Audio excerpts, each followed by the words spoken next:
What's up, everyone? Welcome to Moments with the Marcelins. My name is Jun. And my name is Stephanie. And we are the Marcelins. Welcome to Season 3 of Moments with the Marcelins. We made it. Yes. Season 3. We really miss y'all. We really miss just kind of having a conversation, getting feedback from you all the support, the love. And so I'm very excited to be here today. Season 3, we're actually kicking off with video, so I know. So now I have to be mindful of what I do because there's literally a camera watching my every angle. So I know it's a little nerve-wracking, but it's okay. At the end of the day, you guys are in our home now. Absolutely. And so we hope that the conversations continue to be good. If there's topics you guys want us to talk about, by all means, let us know. Yeah, for sure. So I guess before we get into today's topic, what would you say has stood out to you in our time off? Like, what was best? What did you miss? The best, there was just a couple things that probably happened from like January to now. At least my work got a little bit busier. And so that was... Why'd your work get busier? Well, I got a promotion. Ooh, she got a promotion. Good, definitely thankful for that. It's, part of what I enjoy to do and stuff like that. So that was cool.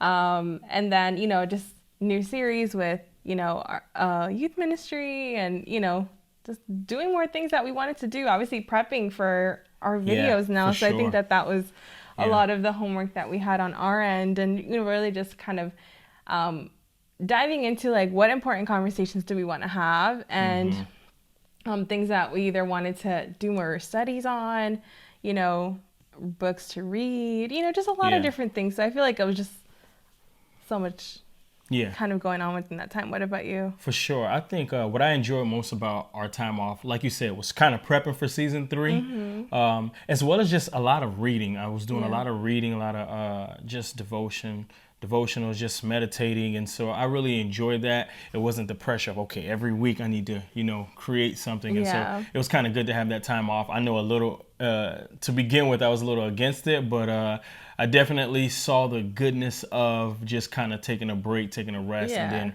regrouping and coming back even stronger than before. And so, absolutely. So today in particular, we are going to be talking about marriage and the idolatry of marriage, basically. Yes. So let's get right into it. Yeah, let's get right into it. Even when we think about marriage, like, marriage is such a beautiful thing, right? Like, of course. It's such and trust me, by no means are we saying that we don't like marriage. Absolutely. Or anything like that. And so oftentimes when we talk about marriage and couples who are married, what is the first question that we always want to know? How'd you all meet? Yeah. How did, he propose? What was the story? Exactly.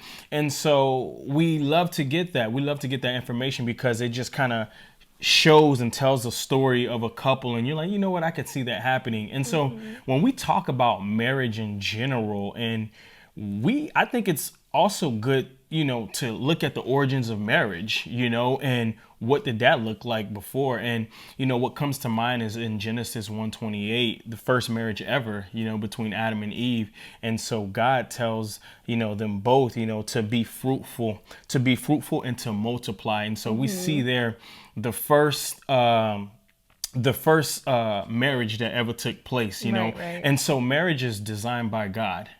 Designed by God, and it's for God. And so oftentimes I think when it comes to marriage and we talk about the idolization of marriage, is that people look at marriage and they say, and they believe that the purpose of marriage is happiness. And that couldn't be further from the truth. Yeah. Yes, I just said that. The purpose of marriage is not... The purpose of marriage is not happiness. Right. Now, happiness can be a byproduct of a good and a healthy marriage. And so you want to be healthy. You want to have a happy marriage. But the sole purpose, happiness, is the byproduct of a healthy, strong marriage. But the goal of marriage is really to, replicate what is in heaven, and representing God's kingdom, which is to, to mirror his kingdom, to be fruitful, to multiply, and to show love towards one another as he has shown towards us. Yeah, I think it's a dangerous place to be when you say, you know what, I want to be married just because I want to be happy, because happiness is based on everything that is happening around you. So there could be moments where in your relationship, things are going to be happening against you. Like there's going to be problems and issues, and you're not always going to see eye to eye on, you know, certain situations. So if I'm basing my marriage and relationship, you know, on what is happening around me, you're automatically going to go in there and be like, oh no, like this is not it. And by again, no means are we saying that marriage is not something that you should pursue or shouldn't pursue. You know, it's not something that we're promised. Like marriage is not a promised like thing for Christians. Like, and I feel like people, and this is part of like the whole purity culture, which I know we're going to talk about later, but you know, you're promised, like, if you know, live a holy and healthy life, like, you know, you will be married one day. But that's not a promise for everybody. Like, and it's okay if it's not. And I feel like there's such a pressure, especially in our Christian and religious circles, that like, in order for you to be happy or to, you know, be someone in life, like you need to be married. And I think that that's just so far from the truth. And it's, again, not something that we're promised ultimately. And if, again, I'm going into marriage or in my relationship based on like, okay, as soon as I'm married, I'm going to be happy. No, as soon as you're married, you're going to find out that there's flaws in every individual, you know, yourself and myself. So within that, you know, I think it's just an unrealistic expectation. Absolutely. And so, you know, to kind of just reiterate that, you know, marriage is not just a social construct. Right. And I think people sometimes just look at it as a social construct, but we need to also understand that it's a kingdom concept as well, you know, and we're supposed to, you know, represent God's kingdom through our marriage and advance his agenda for us. And so, you know, let's talk about some misconceptions of marriage. Yeah, let's go. I think one misconception of marriage is that you will be whole and complete because you have found a partner.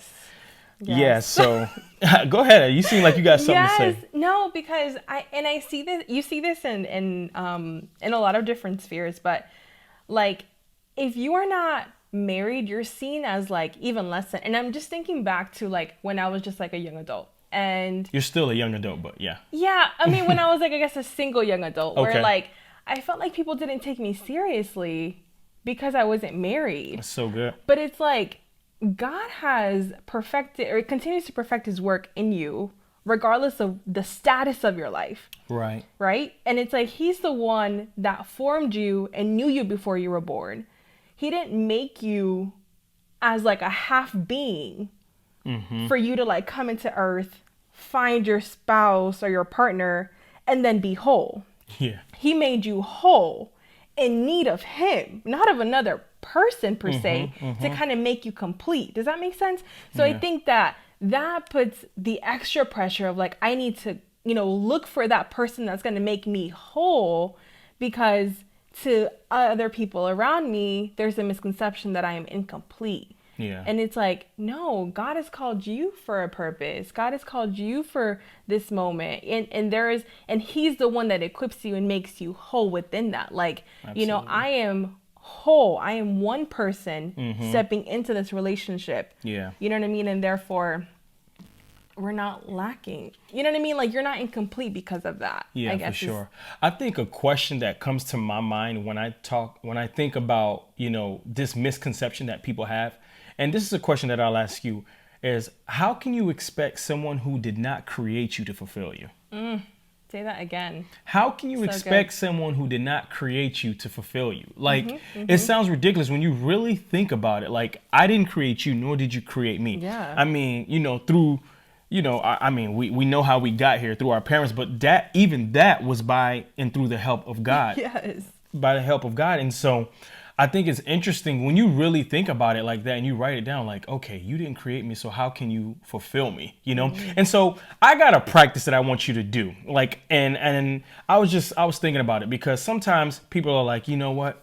They say cute things like, oh, but she fulfills me or he fulfills me. Like, that sounds crazy. This is what I want you to do. I want you to get a blank piece of paper, get a nice little pen, your favorite pen or whatever, your marker, whatever it is that you use to write down. And I want you to write down every attribute of Jesus And then I want you to think of your significant other, and I want you to write down every attribute of that person. And then I want you to compare and contrast it, right? So if we're talking about Jesus, we're talking about someone who is a listener, someone who is, empathetic, someone who is loving, someone who is caring, who looks out. And you're probably thinking right now, well, my significant other is too. Well, I'm so glad that you believe that they are, because I believe that they are. Then after you write down all these attributes and you compare and contrast, then I want you to write one word below that says, are they both consistent in all of these different attributes? At all times. At all times. 24 hours, 7 days a week. And I guarantee you, if you are honest, you will say, you know what? My significant other is not consistent every second of the day. Why do I want you to do this practice? Because I want you to visually look at it and you're going to see that, okay, this person cannot fulfill me. Only God can do that, and he's constantly like that every second, every minute, every hour, every single day. So that he is like that. And so when you really compare and contrast that, you're like, you know what? As much as I love you, because you know that I love you, my fulfillment doesn't come from you. Yeah. Nor does your fulfillment come from me.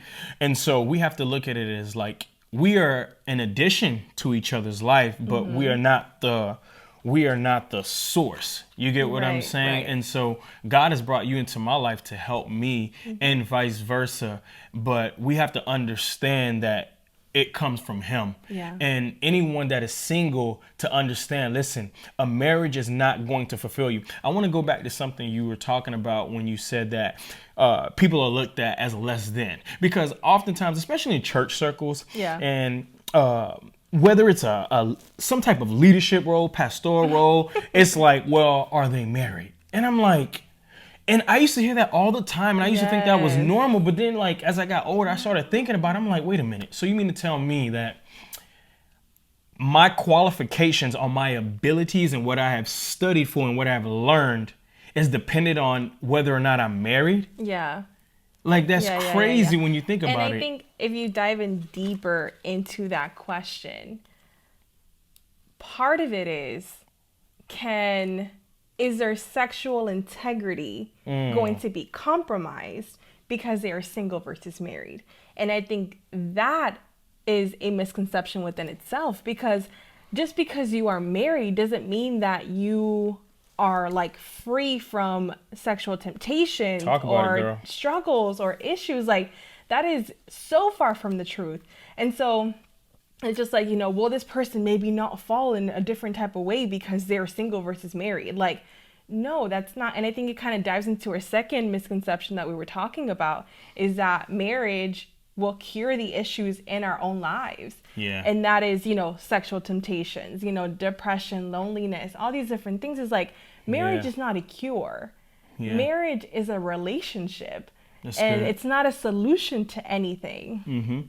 And so I think that, if, and I don't know if you want to talk about it, but just like, if you struggle with sexual desires, temptations, different things like that, pornography, like, that's not going to be resolved in marriage. Like, marriage does not absolve you from any of these things. I think if anything, marriage just highlights it more. Yes. The sexual dysfunction that one may have. And people think that, you get married and like everything is just supposed to disappear, And I know in my singlehood, I thought of that, but like I come to learn even before marriage that no, like this is an issue, whatever issues that you bring into, like, that you're dealing with that you have not addressed in your singleness, it just makes its way to your marriage. It follows you.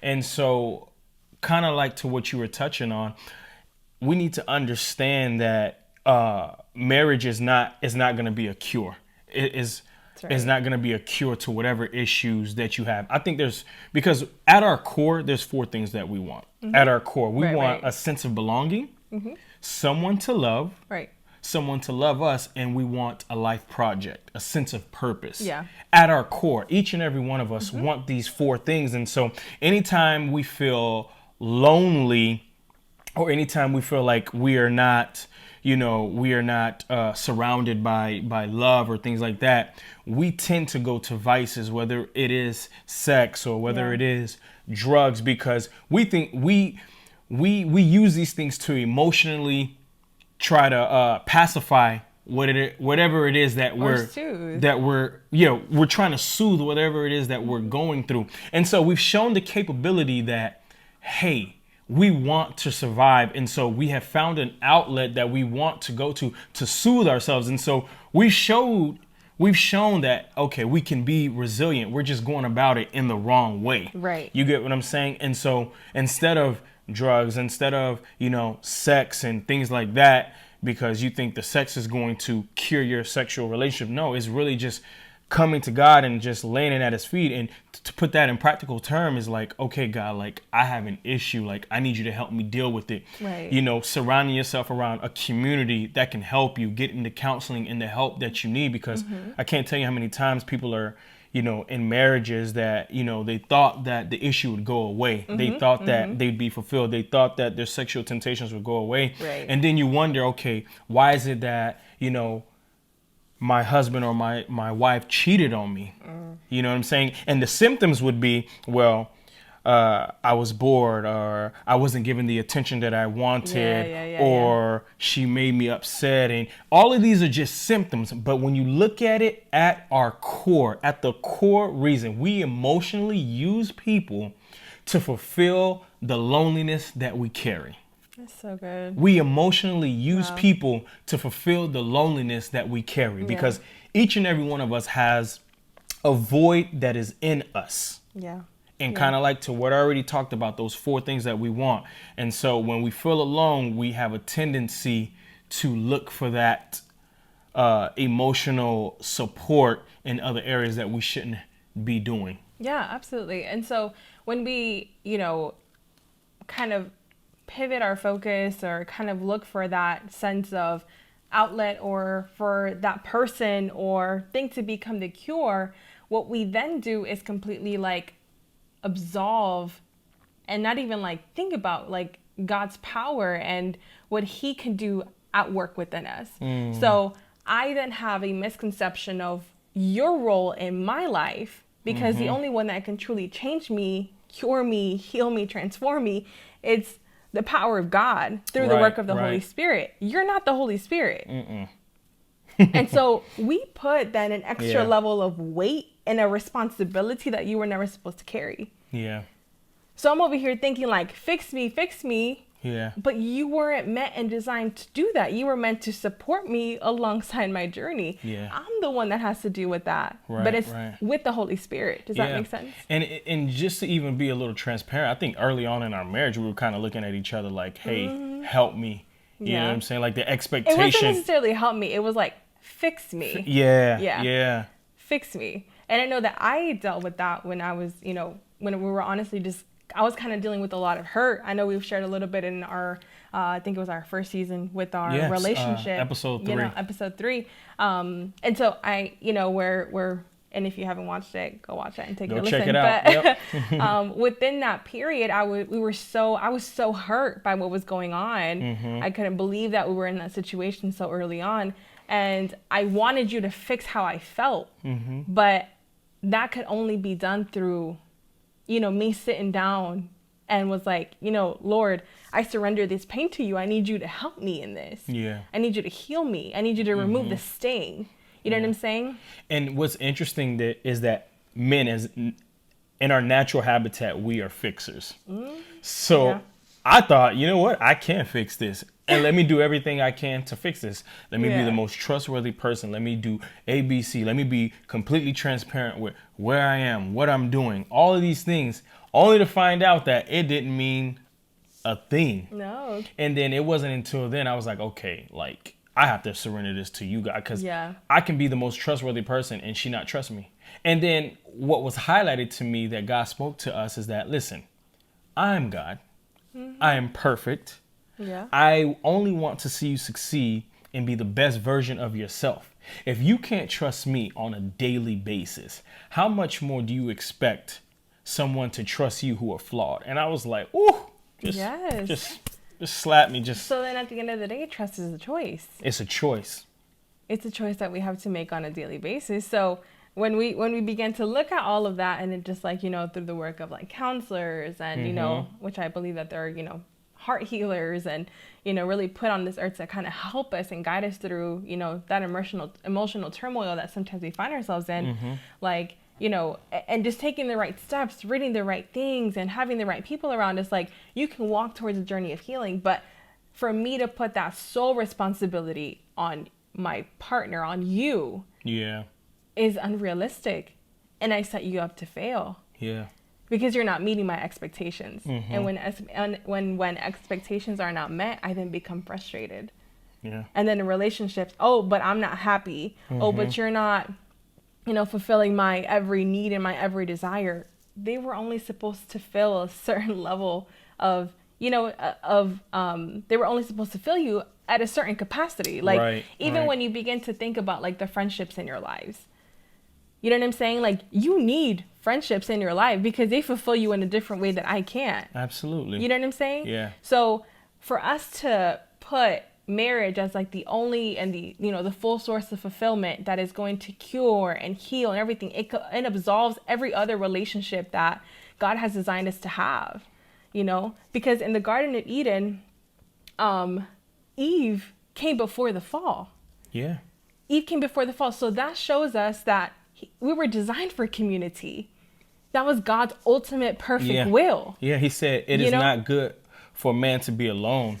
And when you look at that word good, it's like it is not best. It's possible to do life alone, but it is not God's preference. Correct. And so we were all designed and created for community and relationships. And when we talk about marriage, it's a beautiful thing. It is sacred. It is holy. It's, you know, one way to it again. It's one way to bring glory to God in our lives. And I'm so glad that we're touching on that right now, because even in your singlehood, you can bring glory to God. Absolutely. It's just in a different way. And so in marriage, there's a glory that we can bring to God that someone who is single can't. But just the same as in singlehood, there's a glory that they can bring to God that you and I cannot. But the values of those aren't different. But the value isn't less. Right. And so whether you're single, whether you're married, everything that you do it for the glory of God, you know. Absolutely. And I'm just so thankful, you know, that Jesus is the same yesterday, today, and forevermore. And it's really sad when you kind of look at the numbers and statistics of marriages that, you know, 1 in 2 marriages end up in divorce because, you know, there was such unrealistic expectation. And I don't know in all states, but I think it should be mandatory. You should have like several hours of premarital counseling. Yeah. Like, I think that should be like a law.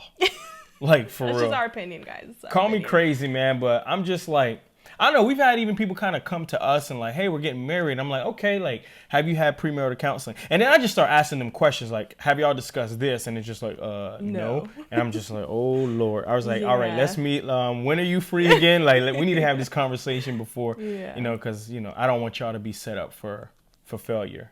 All right. So one of the things that I know that we've also kind of talked about is another misconception of life will not, quote unquote, start until I am married.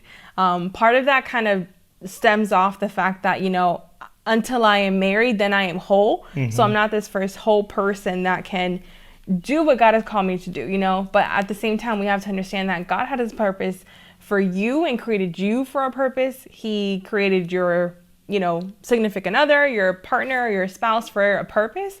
And then there's a purpose in your relationship and your marriage when that were to happen. So not stepping into your purpose because of a relationship status, and just really not taking full advantage of the time that you were given and gifted right now. You know, something that you said, and it just made me think of, what if you never get married? Yeah. Does that mean you have no purpose? Because when you look at the life of Jesus, Jesus never was married. Come on, yeah. Never had a girlfriend.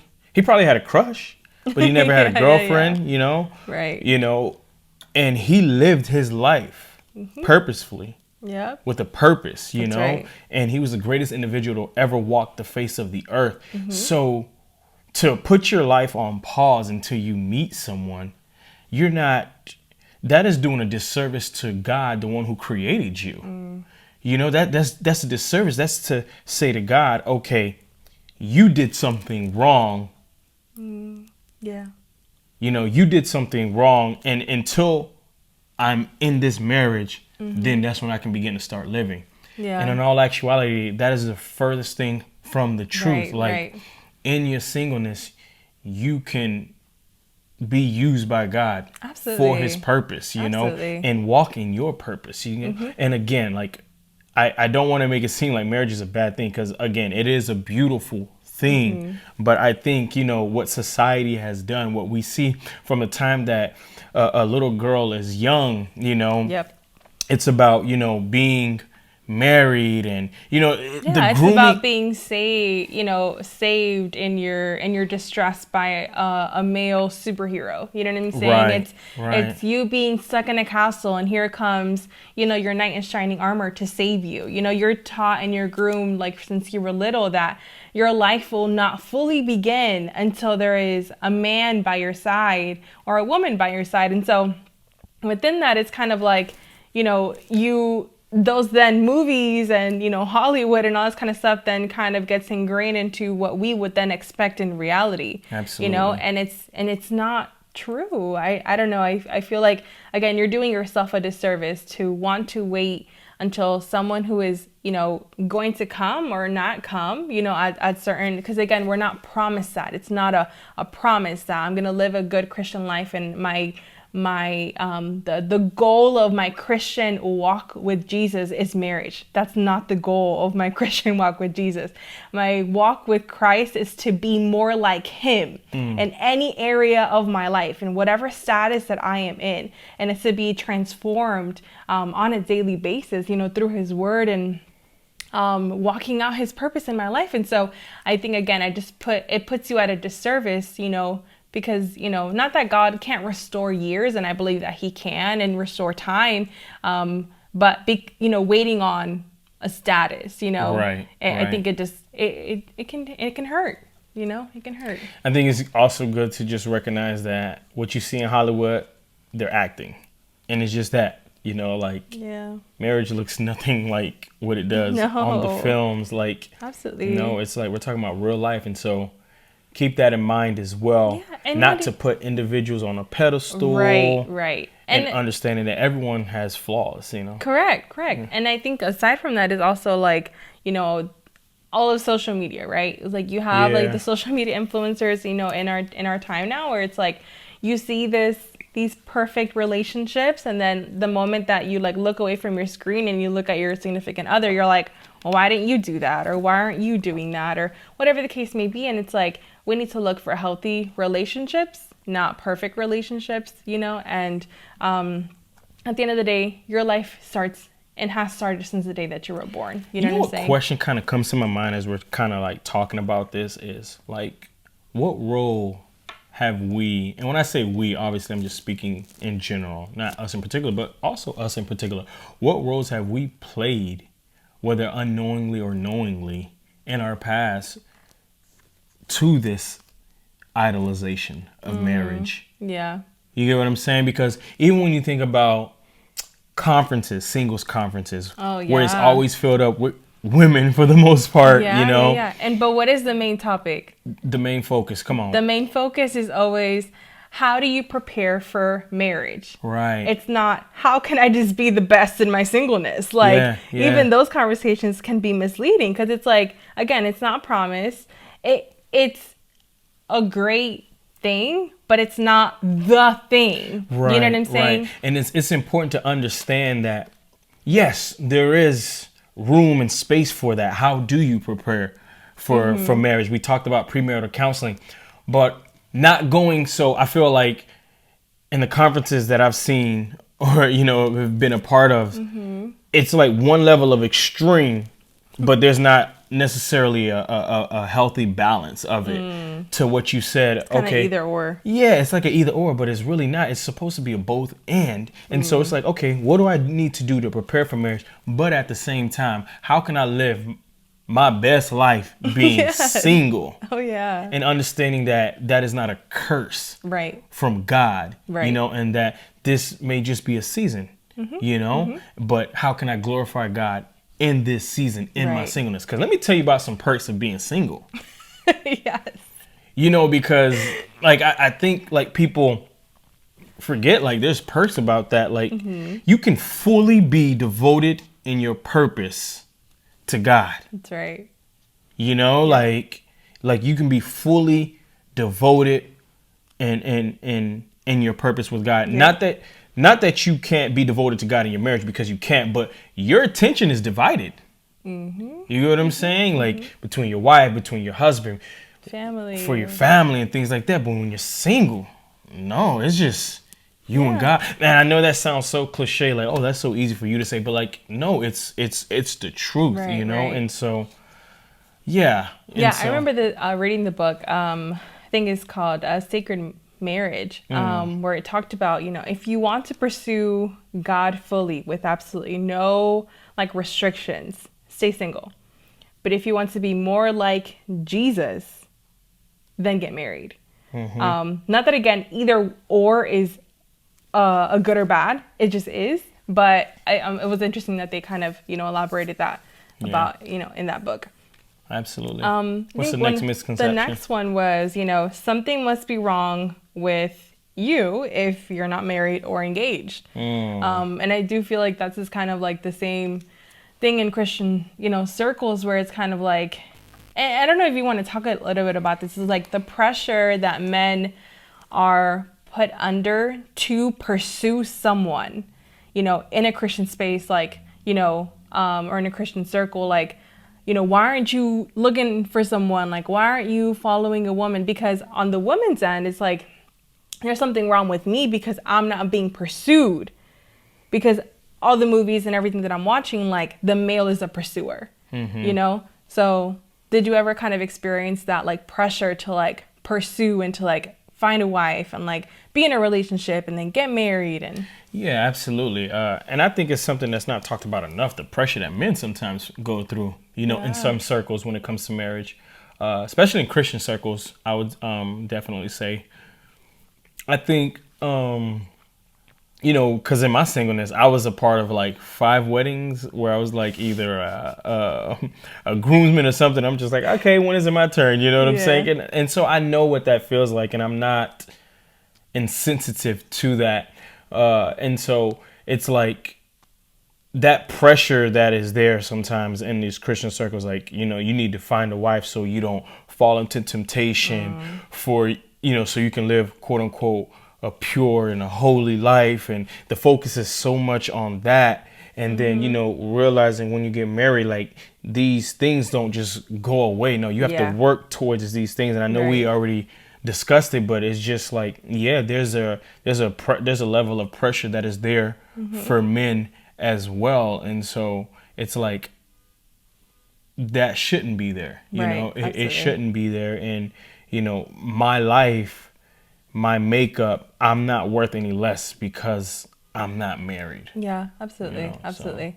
And I think within that as well is, you know, the fact that if I feel like there's something wrong with me as a person, you know, because I'm not in a relationship or something like that, you know, it also, I don't know, it's kind of like, it's, it puts on like a false sense of identity that you're like, you know, or a mindset that, again, I'm like, I'm not complete, you know, until I have someone in my life, or like, you know, that I am not completely whole.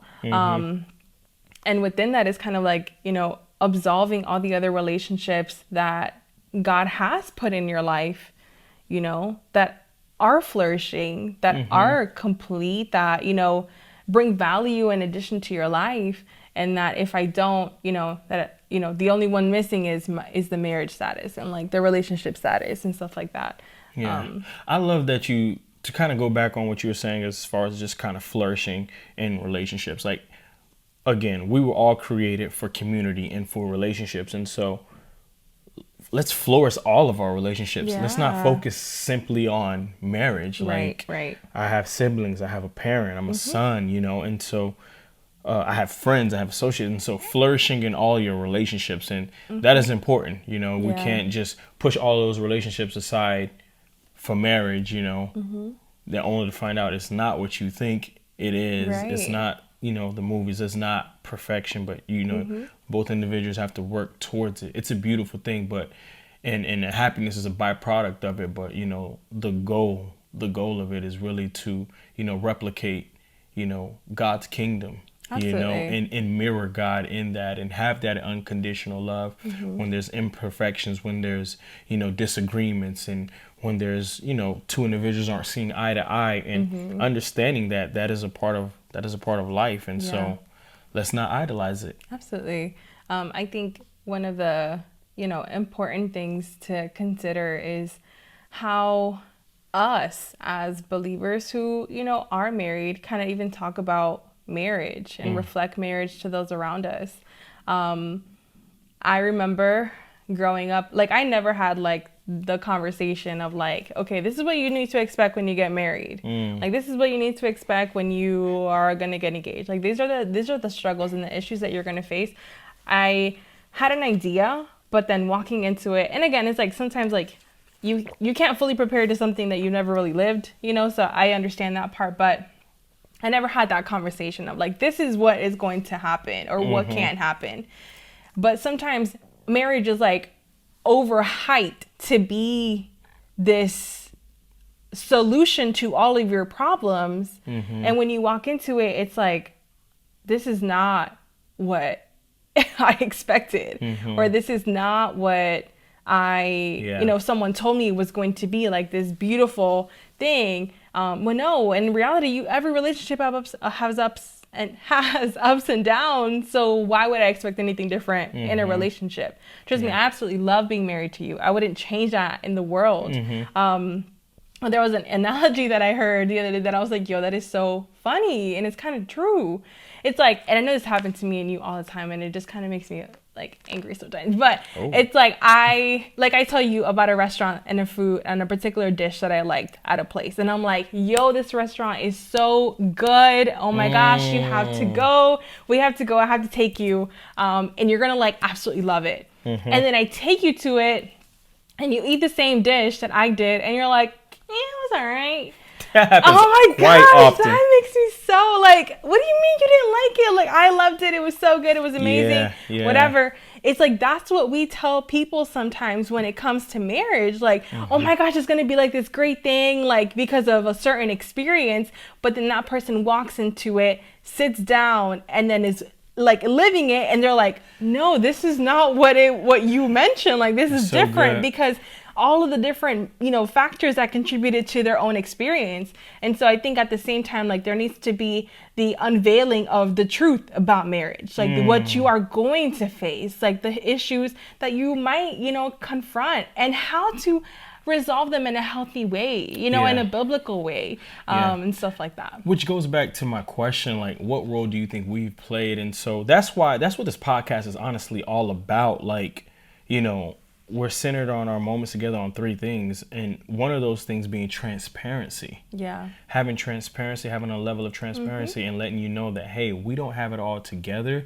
This is from the experiences that we lived. Yeah. Having that truth, that biblical truth, like, okay, what does the Bible have to say about that, And then tools and resources from readings and things like that you need, and it's important to do that. And so I think we try to highlight that and let y'all know the real, let y'all know the real and what it could be like, and so I'm thankful for that. I'm thankful for our relationship. I'm thankful for the fact that, we can do this, we can have this and have that open conversation and open dialect about, every type of topic you can think of. So. Absolutely. So we want to hear from you. We want to know from you. Do you feel like marriage is idolized in our circles, in our society? Is that, what were you taught in regards to marriage in your walk with Jesus, or marriage at all, if that ever was even a conversation? So we would love to hear from you. So let us know in the comments. You can email us, you can leave us a review. Just let us know your thoughts. Thank y'all again for rocking with us.